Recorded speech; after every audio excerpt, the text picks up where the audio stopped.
Wonderful. Cars production, company A, company B. A increases, stays flat and reduces.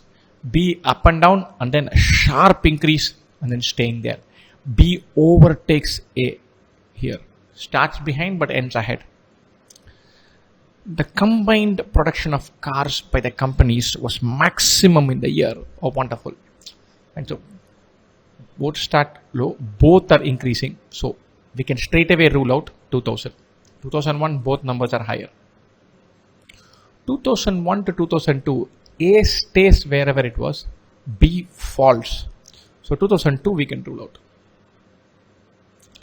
2003, B has increased, A has fallen. So we cannot rule it out. Maybe this is higher.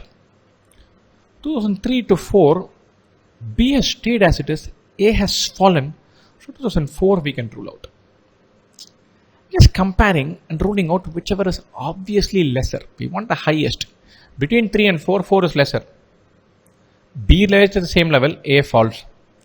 Between 0 and 2001, 2001 both are higher. So 2000 we can rule out. 2001 and 2002, this stays flat, this falls.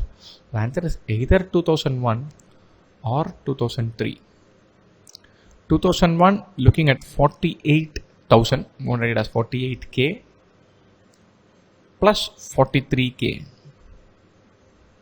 2003 is 46k plus 46k.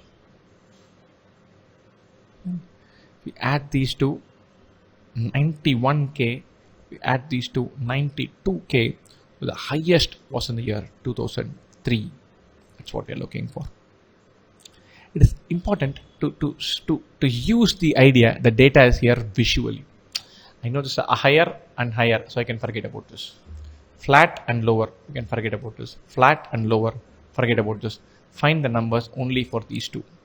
The graph is telling you what is higher, lower, growing, declining, all of that. So use that idea.